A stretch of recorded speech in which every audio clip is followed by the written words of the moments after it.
네, 변동형 주택담보대출의 기준이 되는 코픽스가 통계 작성 이래 처음으로 연 4%에 육박하면서 주담대 8% 시대가 임박했습니다. 주택담보대출로 1억 원만 빌려도 1년에 이자만 800만 원을 내야 한다는 뜻인데요. 뜨거운 금리 상승에 부동산 시장은 점점점 얼어붙고 있죠. 집중진단에서 8% 금리 시대와 부동산의 위험한 상관관계 자세히 짚어보겠습니다. 유튜브 실시간 댓글 의견 주시면 토론에 반영합니다. 경제현장 오늘입니다. 두 분의 전문가 오셨습니다. 두성규 전 한국건설산업연구원 선임연구위원 그리고 석병훈 이화여대 경제학과 교수입니다. 어서 오세요. 안녕하세요. 자, 이 8% 금리 시대 이제 지금 돌파를 앞두고 있습니다. 우리가 내야 할 이자가 연 8%다. 석병훈 교수님, 그러면 지금 은행별로 전체적인 금리 수준이 얼마나 지금 올라와 있습니까? 예, 낮게 이제 산정하는 은행 같은 경우는 은행채 기준으로 산정하는 은행이 있는데요. 거기는 이제 5.26%부터 시작하는 곳이 있습니다. 신용도가 높은 고객 대상으로요. 예. 그리고 이제 높게 이제 산정하는 은행 같은 경우는 이제 최대 7.76%까지 산정하는 은행이 있습니다. 네. 그런데 이제 대부분의 은행이 이제 변동금리 대출의 경우에는 코픽스를 기준으로 해가지고 이제 금리를 산정하는데요. 코픽스요? 예, 네. 코픽스 같은 경우는 이제 8개 시중은행이 자금을 조달하는 그 금리를 가중 평균한 것입니다. 그래서 이제 대부분 이제 은행이 자금을 조달하는 방법이 예적금 아니면 은행채를 발행한다든지 이런 식으로 해서 자금을 조달하게 됩니다. 네. 그런데 최근에 이제 은행채 같은 경우는 레고랜드 사태 이후로 채권 시장에 이제 자금 경색이 발생하게 돼가지고요. 은행채 발행이 여의치가 않게 됐고 또 금융당국에서도 이제 회사들에서 회사채를 발행해서 자금을 조달하는데 어려움이 생기니까 은행채 발행을 좀 자제해달라 이러다 보니까 은행에서 주로 이제 정기예금을 통해서 자금을 조달하고자 하고 있습니다. 예. 그래서 은행별로 정기예금의 이제 금리를 높게 제시해서 자금을 끌어모으려고 하는 경쟁이 붙어서 최근에 이제 제1금융권 정기예금 금리가 5%대를 이제 5%? 제시하게 됐습니다. 예. 그래서 이러한 정기예금 신규 취급액 이제 신규 취급액 기준으로 코픽스에서 약 80%를 차지하는데요. 그러니까 이제 코픽스 금리가 사상 최고치로 신규 취급액 기준으로 최근에 3.98%, 그러니까 4%에 육박하다 보니까 이 코픽스를 기준으로 여기다가 이제 고객의 신용도를 따라서 가상금리가 붙어서 이제 변동금리, 주택담보대출 금리가 산정이 되는데요. 이것이 지금 이제 이제 높은 곳은 이제 7.76% 거의 8%에 육박하는 수준으로 이제 신용도가 낮은 고객에게는 이런 상황이 된 것입니다. 예, 8%를 돌파하는 것도 이제 시간 문제가 되는데 그러면 신용도가 좀 좋은 분들이 있잖아요. 예. 그런 분들은 지금 어느 정도 수준에서 금리를 물어야 하나요? 예, 신용도가 이제 좋은 분들 같은 경우는 이제 그래도 이제 5.76% 코픽스 기준으로 했을 때는 5.76%나 되는데요. 물론 은행채를 기준으로 산정하는 은행의 경우에는 여전히 5% 초반대, 5% 중반대 정도가 되는데요. 이게 지난번에 이제 코픽스 요번에 상승하기 전에 2.90 7월 기준으로 봤을 때만 해도 이제 5% 초반대 이 정도로 이제 할 수 있는 대출이 있었습니다. 그런데 지금은 이제 모두 상단의 경우에는 코픽스 기준으로 금리 산정 시에는 다 7%가 넘어가고요. 하단 경우도 이제 5%를 웃돌았어요. 신규 취급액 기준으로 봤을 때는 코픽스 신규 취급액 기준으로 봤을 때는 주담대 금리 구간이 다 이제 5.3% 이상으로 이제 해서 이제 신용도가 높은 고객의 경우에도 상당한 이제 부담으로 작용하게 됐습니다. 그러네요. 그러니까 아무리 신용도가 좋아도 그분조차도 6%에 육박하는 거네요. 예, 그렇지 않은 그렇습니다. 분들은 8%에 지금 육박하고요. 그러니까 지금 최근에 이제 금융권에서도 이제 재밌는 현상이 지금 변동금리 주택담보대출의 경우에는요. 코픽스를 갖다가 기준금리로 산정해서 대출을 설정하는데요. 고정금리 주택담보대출의 경우에는 은행채 5년물을 기준으로 금리를 산정하게 돼 있습니다. 그래서 원래는 고정금리 주택담보대출이 변동금리 주택담보대출보다 약간 금리가 높았었습니다. 그런데 지금 코픽스 대출의 경우에는 정기예금의 금리가 올라가서 코픽스 기준금리 자체가 올라가고요. 그런데 은행채 5년물 경우에는 이제 이제 금리가 코픽스보다는 빠르게 안 올라가다 보니까 고정금리 주택담보대출과 그다음에 변동금리 주택담보대출 간의 금리 격차가 좁혀졌습니다. 그래서 최근에는 주택담보대출 신규 취급액이 대다수가 이제 고정금리로 취급을 하게 되는 그런 이제 현상이 지금 발생되고 있는 상황입니다. 그렇군요. 금리가 워낙 뛰다 보니까 그런 이제 이상 현상도 나오고 있네요. 자, 금리가 이렇게 뛰니까 그동안에 이미 나타나고 있습니다만 집값이 계속 떨어지고 있는데 오늘 마침 11월 둘째 주 한국 부동산은 통계가 나왔죠, 박사님. 네네. 얼마나 떨어졌어요? 금리 인상으로 해서 지금 집값 상황이 예사롭지 않은 상황입니다. 그런 상황에서 11월 14일자 기준으로 되어 있는데요. 한국 부동산원에서 발표한 주간 동향에 의하면 전국적으로 하락폭이 훨씬 깊어졌습니다. 0.47%포인트, 47%가 떨어졌고요. 0.47이면 제일 폭이 큰 거 아니에요? 그렇죠. 이걸 여기에다가 52주라는 1년을 계산해 보면 연간 이게 굉장히 큰 폭으로 떨어질 수 있는 부분을 이야기하게 되는 거고요. 서울 같은 경우에도 뭐 전국 그 하락폭과 비슷할 정도로 마이너스 0.46%로 나타났습니다. 그래서 이제 이 부분들을 관련해서 이게 주간 단위로 나오는 것이기 때문에 그리고 이 부분이 샘플을 이제 여러 가지 가지고 하는 것이다 보니까 이 부분과 관련해서 실제로 실거래 가격 지수를 국토연구원에서 발표한 자료를 제가 한번 살펴봤습니다. 그래서 지금 급매로 이루어진다는 우리 시장 상황을 고려하더라도 7월 달에서 8월, 9월 3개월 동안의 실거래 가격, 아파트 실거래 가격 지수를 보게 되면은 약 8.58%가 하락한 것으로 나오고 있습니다. 이게 실제 거래가 된 겁니다. 이거는. 그러다 보니까 전반적으로 지금 하락폭 자체가 전국 단위로 본다면은 지금 뭐 8주째 하락을 하고 있고요. 이제 10월 달별로 본다면은 지금 거의 글로벌 금융위기 수준의 당시의 하락폭에 근접하는 그런 하락폭을 보여주고 있습니다. 그런데 여기서 더 우려되는 바는 지금 그 해당되는 부동산 시장의 많은 그 거래 당사자들이 심리적으로 굉장히 지금 위축이 돼 있고 투매 현상도 일부 나타나는 부분도 있고 이러다 보니까 이러한 현상들이 하락폭이 깊어지는 현상들이 단순히 일시적인 현상이 아니라 상당히 장기간 계속될 수 있는 가능성이 높다. 그런 점에서 본다면 전반적으로 가격 하락에 대한 공포심이 전체적인 시장을 지배하는 그런 상황이고 그러다 보니까 시장이 정상적으로 유지되지 못하는 가운데 왜곡된 현상들이 다양한 측면에서 많이 또 나타나고 있는 상황들입니다. 그래서 상당히 우려되는 그런 모습들을 보여주고 있습니다. 그러니까 현재의 매매 가격 하락폭이 우려되는 상황인다. 지금 전세값도 그 정도 수준으로 좀 많이 떨어지고 있어요? 전세 가격의 하락폭도 지금 거의 매매 가격과 거의 동반하는 그런 모습들을 보여주고 있는데요. 그러니까 지금 중점적으로 저 전세 시장에서는 월세로 또 많은 수요자들이 옮겨가는 그런 양상들로 인해서 전세 가격 자체도 전국적으로 약세를 보이고 있고 서울도 마찬가지입니다. 그런 약세를 보이고 있는 상황이다 보니까 한편에서는 이 가격 하락폭의 단적인 예시를 나타내주는 경우가 공시가격 자체가 원래 공시가격은 현실화율을 우리가 감안해 보면 실제 거래 가격의 한 70% 정도 수준에서 이루어지는데요. 최근에는 이러한 가격 하락으로 인해서 공시가격이 실제 거래 가격보다 더 큰 역전 현상마저 지금 워낙 나타나고 많이 있습니다. 떨어지니까 실거래 가격, 공시가격 밑으로 떨어지는 정말 이례적인 현상도 나타나고 있는데 이렇게 집값은 떨어지고 아까 석 교수님 말씀대로 은행돈 빌린 사람들은 이자 부담은 뭐 치솟고 우리 평균적인 차입자들의 이자 부담 사례를 한번 들은다면 좀 어느 정도로 이렇게 지금 부담이 늘어났다고 봐야 됩니까? 뭐 간단하게 말씀을 드리면 지금 현재 뭐 6%로 평균적으로 봤을 때 주택담보대출 변동금리 기준으로요. 6%라고 하면요. 5억으로 주택담보대출을 간단하게 계산을 하면요. 이자 부담만 해도 뭐 한 달에 약 300만 원에 육박한다고 볼 수가 있습니다. 그러면 과거에 이제 변동금리니까요. 얼마 전까지만 해도 5%대 금리였으니까요. 5% 금리라고 했으면 이제 한 달에 뭐 약 월 상환액이 215만 원 정도였는데 6%로 올라가면 이제 한 달에 약 240만 원을 이제 내야 되는 것이거든요.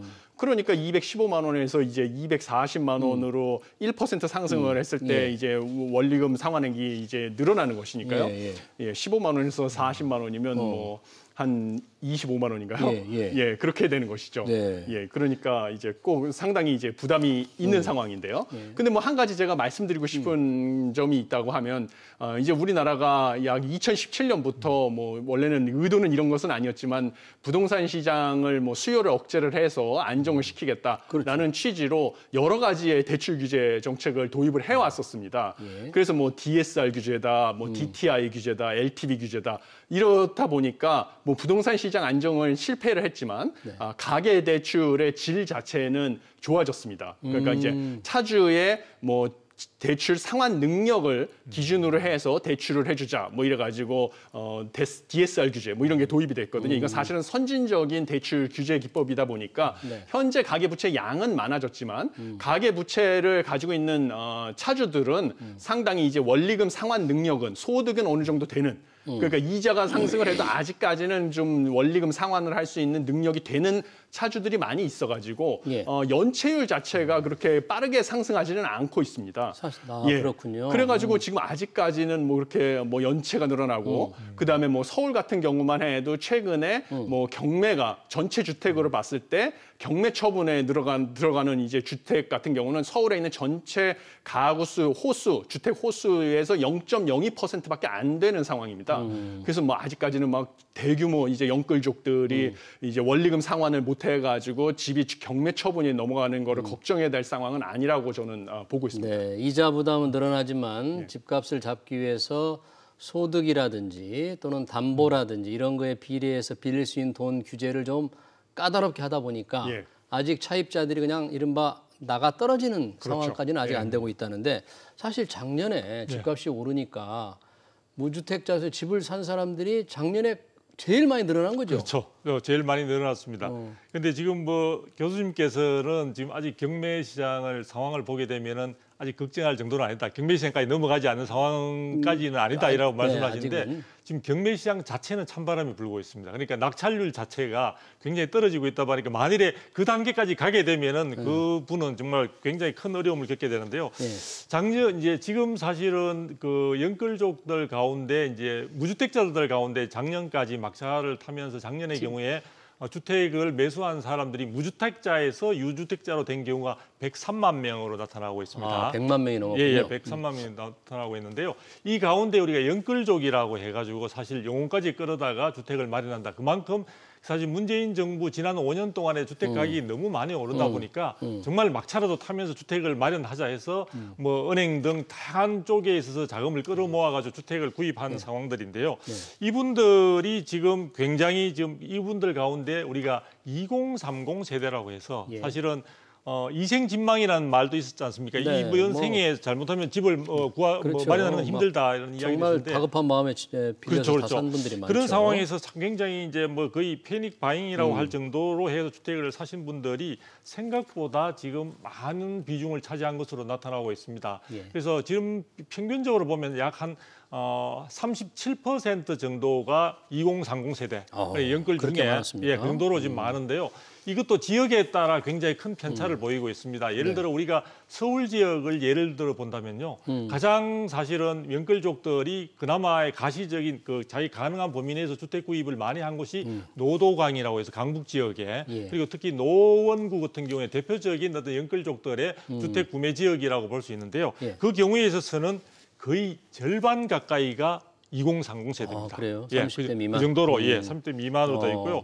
경기도 전체, 즉 수도권으로 보더라도 서울에 이제 주택 마련이 힘들어서 경기도에 내 집을 마련한 그런 영끌족들도 지금 36.2%로 나타나고 있기 때문에 굉장히 많은, 그래서 전체적으로 본다면 제가 한 40%가 2030 세대들이 말 그대로 영끌을 한 상황이고 그러다 보니까 최근에 단기간 내에 금리가 굉장히 가파르게 오르고 있는 상황이다 보니까 그것으로 인해서 영끌족들은 내가 힘들어서 마련했는데 이것이 지금 굉장히 애물단지를 넘어서 전체적인 자신의 삶을 짓누르는 상황으로 되고 있죠. 그래서 이걸 지금 팔아야 되나 아니면은 계속 가져가야 되나 계속 가져가다 보니까 원리금 상환 부분에 대한 부담이 너무 커지고 있는 상황에서 지금 굉장히 곤혹스러워하고 있는 그런 상황이라고 볼 수 있습니다. 우리 석병훈 교수님은 아직 이제 툼에 그런 견디지 못해서 결국은 집을 좀 더 손해보고 또는 아주 낮은 가격이라도 내놓는 틈의 조짐은 좀 아직 나타나지 않고 있다고 하는데 어디 부동산 쪽에서 보면 어떻게 그걸 보세요? 지금 사실은 제가 볼 때 투매 조짐이 나타날 수 있는 가능성은 있는데 네.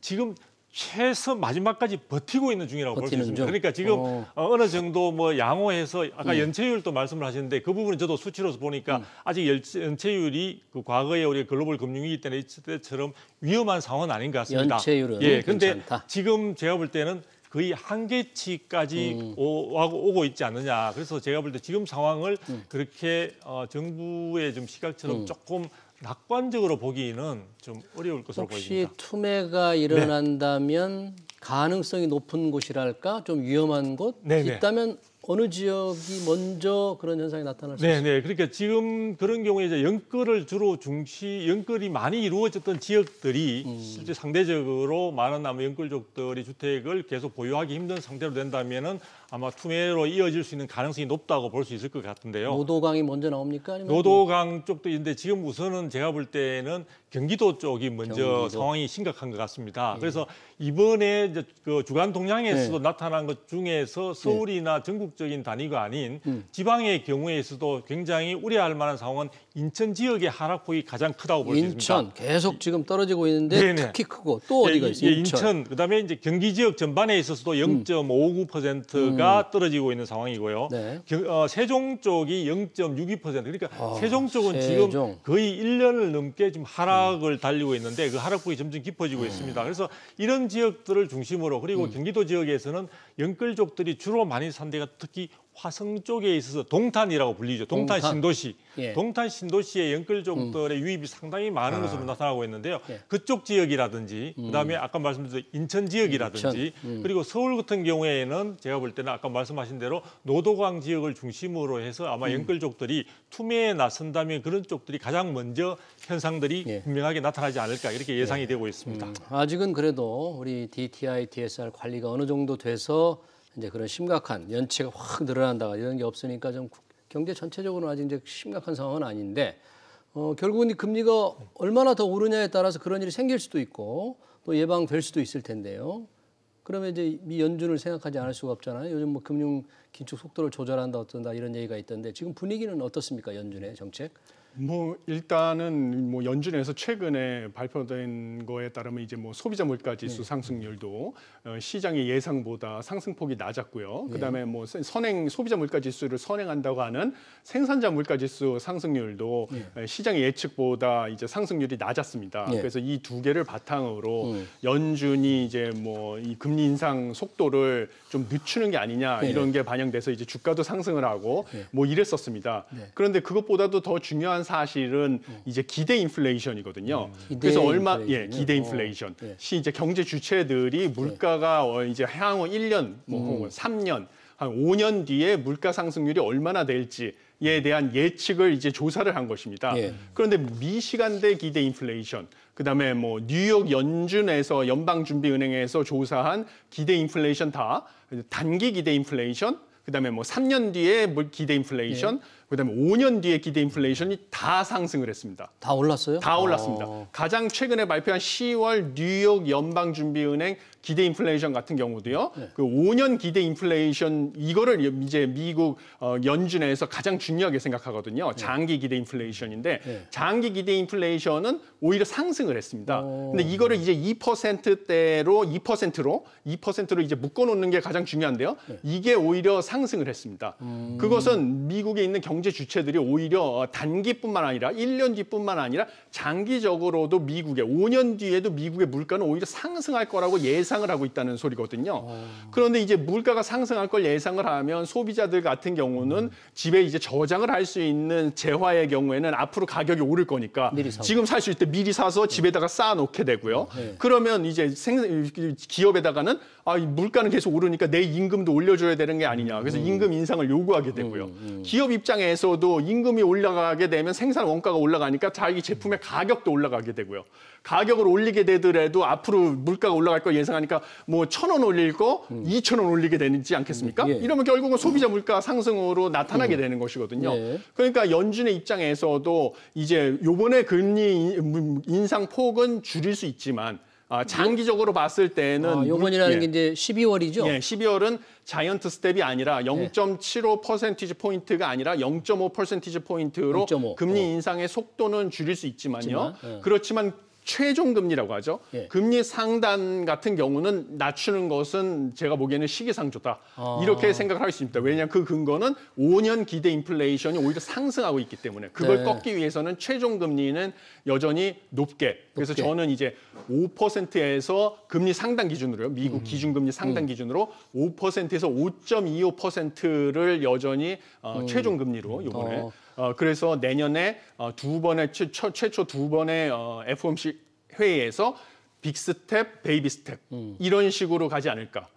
12월까지 합치면 예. 12월 빅 스텝, 예. 또 내년 처음 또 빅 스텝 한 번 스텝 더, 한 번 더, 그다음에 베이비 스텝 뭐 이런 식으로 가지 않을까. 그러면 5.25%가 되거든요. 이제 상단 기준으로요, 기준금리. 예. 아니면 적어도 이제 5% 예. 기준금리 상단 기준으로 이렇게 될 것으로 지금 예상을 하고 있습니다. 그러면 그에 앞서서 우리 한은 금통위는 다음 주에 열리잖아요. 예, 그렇습니다. 그러면 어떻게 좀 속도 조절 우리 한국은행 한국은행 같은 경우는 일단은 최근에 여러 가지 호재가 있었습니다. 미국에서 이제 소비자 물가지수 상승률이 예상보다 낮아서 미국의 연준이 금리 인상의 속도를 늦출 것이다라는 것이 이제 반영이 됐고요.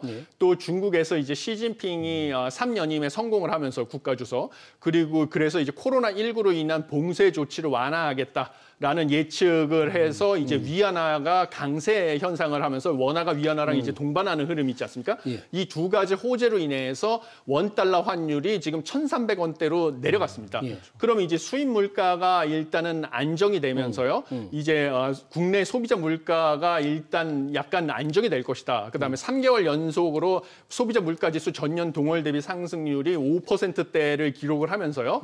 일단은 뭐 정점을 찍은 게 아니냐 이런 식으로 예측을 하기 시작했습니다. 예. 반면에 단기 자금 시장에서는 이제 레고랜드 사태 이후로 좀 신용 경색이 강화되는 게 아니냐 이래서 금융 불안정에 대한 우려가 커지니까 요번에 금융통화위원회 회의에서는 빅스텝보다는 베이비 스텝 0.25% 포인트로 인상할 것으로 예상이 되지만요. 예. 미국에서 이제 최종 금리가 여전히 5% 내지 상단 기준으로 5.25%까지 갈 것으로 보이기 때문에 한국은행도 뭐 여전히 이창용 총재가 예고하기로는 미국에서 금리가 인상하는 한 한국은행도 금리를 인상할 수밖에 없다 예고를 했기 때문에 내년에 초반에 한국은행의 금융통화위원회 회의에서 최소한 2번 정도는 뭐 베이비 스텝 2번 아니면 뭐 빅 스텝 한 번 해서 베이비 스텝 한 번 해가지고 최소 이제 요번에 0.25% 포인트, 내년에 0.25% 포인트 2번 해가지고 최소한